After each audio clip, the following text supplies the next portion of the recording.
एक और प्रेरणादायक धार्मिक कथा इस वीडियो में सुदामा और श्री कृष्ण की मित्रता की इस कहानी में मित्रता, प्रेम और निस्वार्थता का महत्व बताती है और सिखाती है कि सच्चे मित्र हमेशा कठिन समय में एक दूसरे का साथ देते हैं।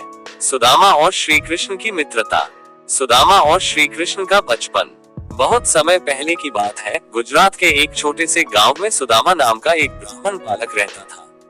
सुदामा का जन्म एक गरीब परिवार में हुआ था, लेकिन उनके मन में भक्ति और ज्ञान के प्रति अत्यधिक प्रेम था। उनका बचपन से ही श्री कृष्ण के साथ घनिष्ठ मित्रता का संबंध था। दोनों ने सांदीपनी मुनि के आश्रम में साथ में शिक्षा प्राप्त की। श्री कृष्ण, जो कि भगवान विष्णु का अवतार थे, लेकिन वह अपने मित्र सुदामा के साथ एक साधारण बालक की तरह व्यवहार करते थे। दोनों साथ में खेलते, पढ़ते और गुरु के आदेशों का पालन करते।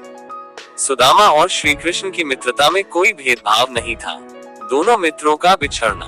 गुरुकुल की शिक्षा पूरी होने के बाद दोनों मित्र अलग अलग रास्तों पर चल पड़े। श्री कृष्ण ने मथुरा लौटकर अपने राज्य का भार संभाला, जबकि सुदामा ने गृहस्थ जीवन अपनाया और एक साधारण ब्राह्मण की तरह जीवन व्यतीत करने लगे। सुदामा के पास कोई संपत्ति नहीं थी और वह अपनी पत्नी और बच्चों के साथ बहुत ही गरीबी में जीवन व्यतीत कर रहे।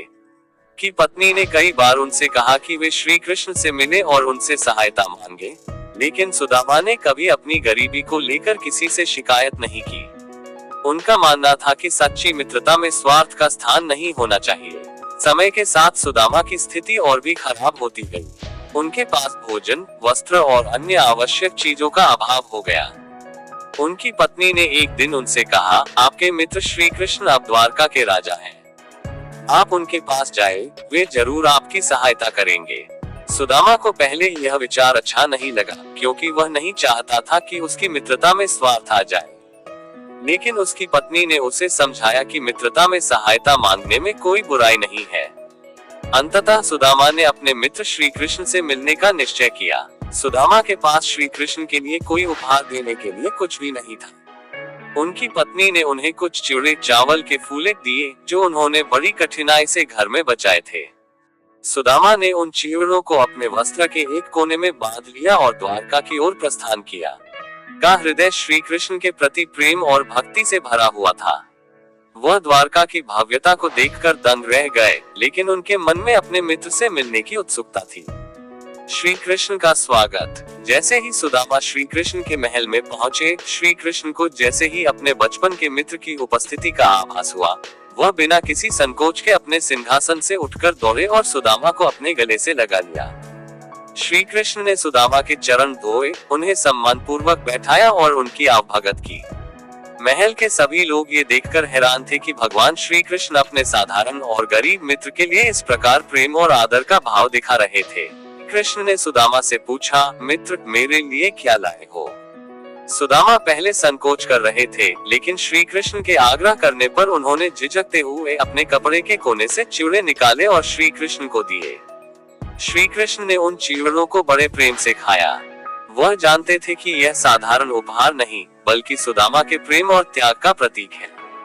सुदामा की इस निस्वार्थ भक्ति को देखकर श्री कृष्ण बहुत प्रसन्न हुए।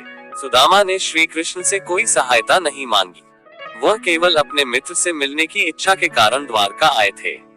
श्री कृष्ण ने भी उसकी गरीबी के बारे में कुछ नहीं पूछा, लेकिन जब सुदामा अपने गांव लौटे तो उन्होंने देखा कि उनका पुराना झोपड़ा एक सुंदर महल में बदल चुका था।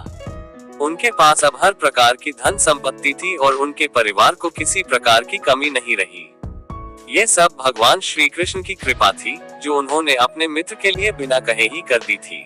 सुदामा की यह कहानी हमें ये सिखाती है कि सच्ची मित्रता में प्रेम, भक्ति और निस्वार्थता का स्थान होता है। सुदामा ने अपनी मित्रता में कभी भी स्वार्थ नहीं दिखाया और भगवान श्री कृष्ण ने उनकी निस्वार्थ भक्ति का मूल्य समझा। सच्चे मित्र अपने मित्र की कठिनाइयों को बिना कहे समझ लेते हैं और उसकी सहायता करते हैं। श्री कृष्ण और सुदामा की मित्रता हमें सिखाती है कि सच्चे प्रेम और विश्वास का मूल्य कितना महान होता है। मित्रता का संबंध केवल भौतिक वस्त्रों से नहीं होता, बल्कि यह हृदय से हृदय का संबंध होता है। सुदामा की तरह हमें भी अपने रिश्तों में सच्चाई और निस्वार्थता बनाए रखनी चाहिए, क्योंकि सच्ची भक्ति और प्रेम का फल हमेशा मिलता है।